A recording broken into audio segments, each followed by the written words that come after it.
What's going on, guys, and welcome back to another episode of Career Mode. This is episode number 21, and we start today's episode off here with a game against Brighton in the FA Cup quarter-final away from home. But sadly, once again, as you can see, this was a game which unfortunately I wasn't able to play, because if you missed the last episode, feel free to go back and watch it. When we had the FA Cup round of 16 replay against QPR at Vicarage Road, unfortunately I got this error message here, and the game wouldn't let me play it. I tried it 3 times, it just wouldn't go away. And here against Brighton away from home, sadly in the quarterfinal, I once again wasn't able to play it because of the error message. So because of that, once again we had to simulate the game, and it's led me to feel like my game might possibly be broken, or this save file might be corrupt, and I'm very worried, because a couple of you guys left me some comments in the last episode, and thank you for that, telling me about players that I signed on deadline day. Them being in the first 11 stops me from playing the game. But I've started Kennedy before, and he's the only player in the first 11 that came in on deadline day that is actually starting. Bentley's on the bench,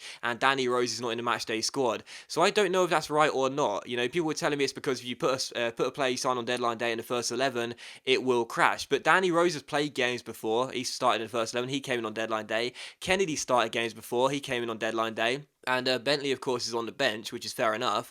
But, I don't know whether that's true or not, because if it is, I'm not sure what player is causing the crash. But sadly, we had to simulate the game. We also lost as well. We got beaten by the Championship side, so we are out of the FA Cup in the quarterfinal stage. Really sad about that one. I'm not going to say we definitely would have got through had I played it, but either way, very frustrating. And unfortunately for us, we are out of the FA Cup after that simulation. We know the qualities of this home team today, Alan, don't we? They're so strong defensively, best defensive record in the league. Well, some people call this side boring, but not for me, because they just love their clean sheets, don't they? But there's no sulking from me. We may be out of the FA Cup, but of course we've already had success this season regardless in the Capital One Cup, after we won that by beating Chelsea in the final a couple episodes ago by 2-1. So a good run in the FA Cup would have been good as well. Getting to Wembley again in the semi-finals would have been amazing, but either way, we're out, and there you go. And we take on Bournemouth for the first play game of today's episode here, as we take on the bottom place side in the Premier League right now. And the first chance this game would fall in the 11th minute, as we won ourselves a penalty off Tyrone Mings. But this was not a penalty in my opinion. Mings, who had a great game in this game for Bournemouth, made a fantastic challenge on Bertrand Traore. What a tackle that was, or so I thought, but the referee gave a penalty. I felt like the Bournemouth number 14 was really harshly done by there, and of course you know the rules. Whenever we get those penalties and we're not sure whether they are ones or not, we always chip them down the middle and give the goalkeeper the best chance of saving it. So it's going to be Troy Deeney against Adam Federici. Same result, as you can see, chipping it down the middle, giving it straight to the goalkeeper, and it is still 0-0. So I think that's always the correct thing to do there. So it was still goalless, and it's still 0-0 in this game, as Deeney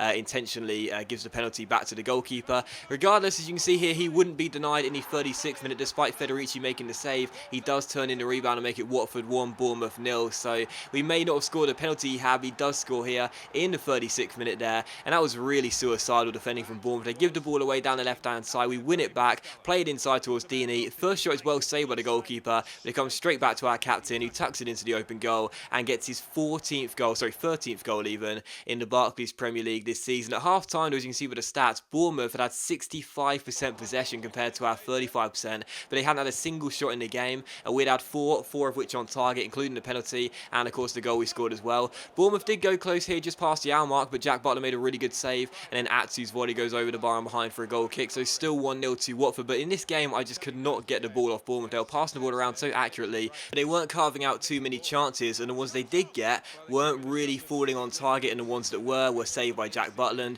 Berahino had a good chance there, but put the shot over the bar and behind for a goal kick. So still Watford 1, Bournemouth 0. And from the goal kick, we pass out from the back as per usual. Barami gets onto the ball here, plays it through towards Felivi off the bench, and Felivi gets his first goal in a Watford shirt and makes it Watford 2, Bournemouth 0. He's only 17 years old. I bought him off the bench for Troy Deeney, who did score the first goal of the game, and he gets his first goal for the club as well. Felivi back bangs it past the goalkeeper and makes it Watford 2, Bournemouth 0. So really pleased about that. He is only 17. I think he's 63 or 64 overall. Looks like a pretty decent striker for the future, and I wouldn't mind keeping him in the squad as a squad player. So for Levy getting his first goal of the series there and the first goal of the season, really nice finish past Federici into the back of the net, celebrates with the substitutes as he makes it Watford 2, Bournemouth 0. And it was how the game would finish as well. Final score, Watford 2, Bournemouth 0. So Troy Deeney with his 13th goal of the season, for Levy with his first goal of the season, and we get the win by 2-0. As you can see though, Bournemouth had 58% possession in this game compared to our 42%. Now a lot of you guys ask me like why I'm finding Legendary so easy. I'm not finding Legendary easy at all, just say that straight away. But I think one of the problems that a lot of you guys might be having if you're struggling to make the step up to Legendary is that you're constantly trying to get the ball off the AI. That was one of those games where you don't have to worry about getting the possession stat back in your favour. Let the away side or let the opposition have the ball as much as they want. If they're not doing anything with it, it doesn't really matter. You know, that's one key thing you should definitely take away from this year's game. Possession is really hard to get against the AI on a high difficulty, but it doesn't matter. You know, what matters is the scoreline. We win that game by 2-0. We may have got battered in the possession stat, but who cares? We get the 3 points, and Bournemouth are still bottom of the table. Still, coming to our second play game of today's episode here, we take on Stoke City at Vicarage Road. Looking to make it 2 wins out of 2 in the league after that victory against Bournemouth. First chance would fall to Stoke, but this shot goes just wide of the post and behind for a goal kick, and in the 27th minute, another good chance for Mark Hughes' side. Mama Biram Juve gets on the ball and plays it through towards Steve Sidwell, who goes for goal, but Jack Butland turns behind for a corner and keeps it goalless, so still 0-0 in this game. In the 33rd minute, another good chance for Stoke though, as Bojan gets on the ball and finds Steve Sidwell. Sidwell goes for goal, and again it's Jack Butland making the save against his former club. Good stop there by a young goalkeeper, and it is still 0-0. Half times you can see Stoke had all the possession, but this time they were looking better in terms of the shots and those on target as well. I could not get into this game at all, to be honest. But in the second half here, as Capu picks the ball up here, he slides it through towards Troy Deeney. Great chance to make it 1-0, and he would do so as well. 7 minutes in, and that is a show of taking your chances. You know, in this game, Stoke were all over us in the first half, and in the second half, 52 minutes in, 7 minutes into the second half, get one chance in the game, and we take it as well. Capu wins the ball back here. He's so good at making interceptions in this game. Slides it through towards Troy Deeney, 1-on-1, and that is now his 14th goal in the Premier League this season. Absolutely crazy. I was hoping for double figures for Troy Deeney. He's on target to hit 17 or 18 as things stand. So Watford 1, Stoke City 0. In the 56th minute, another good chance for Stoke City. Arnautovic crosses the way and finds Juve, but his shot goes wide the post and behind for a goal kick, so still 1-0 to Watford, as Stoke were looking for the first goal for them and the second goal of the game to make it 1-1, but it was still 1-0. And just past the hour mark, another good chance for us here as Berghaus gets onto the ball, takes it around Peters, gets himself inside to shoot. It's a good save by Shea Given. He also saves the follow-up header by Berghaus, but Troy Deeney taps in the rebound and makes it Watford 2, Stoke City 0. And I'm running out of words to describe this guy, you know, like I really am. I knew he'd be okay for us this season. I knew he'd get us a few goals, but I was not expecting 15 goals. I really wasn't, and the season isn't even over yet, you know. Like, he's a good striker, you know, don't get me wrong, he really is a good striker. He's proven that over the years for Watford, but I didn't really think he'd get 15 goals in the Premier League in our debut season. You know, I was not hoping, well, I was hoping for that, but I was not expecting it. But still, Watford 2, Stoke City 0, another goal for Troy Deeney on a hat-trick now. In the 73rd minute, a couple of great chances for Stoke City. First, we headed the header off the line, and then that shot hits the bar, and Jack Butland catches the rebound, so still 2-0 to Watford. And this was one of those games where, you know, Stoke, I can say, were really, really hard done by, because, you know, there are some games I'll play and I'll dominate and I won't get the result and I'll, you know, whinge and moan about it all day long. But these are the games where I have to say, yeah, I got the luck in this one. I really did, because Stoke were all over me. They really were. They were dominating from start to finish. They had so many shots, so many attempts on target. Butland played really, really well. They had 12 shots in the entire game, and I know more than 4 were on target. That's a wrong stat. They definitely had at least 6 on target, I'd say.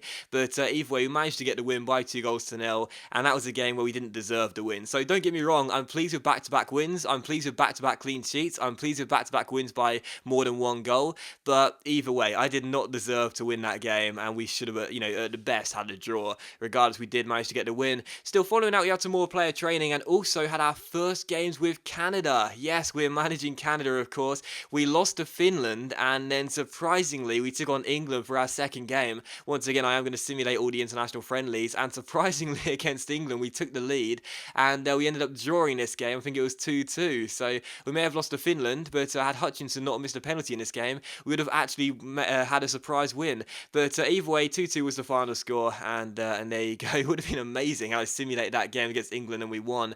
But regardless, had those international friendlies over Canada. Once again, I will say I'm not going to play any international friendlies with Canada, just the games and the qualifiers and the tournaments if we get there as well. And following that, I look at our youth squad monthly report. 2 players in our academy right now, 1 Canadian we've picked up, and also Marco Ryan Tala. And also we'll look at our scout report as well. Sorry, our squad report even, so you can take a look at how the players are currently doing in the team. Once again, I mentioned in the last episode, I'm enjoying the progression of certain players, but I'm still a little bit worried as to why some of them haven't grown yet, despite the form they've been in. But either way, it's looking pretty nicely. You know, it's our first season with Watford. We've got more years to come, I'm sure. We won't be leaving Vicarage Road after 1 or 2 seasons. At least I don't think so.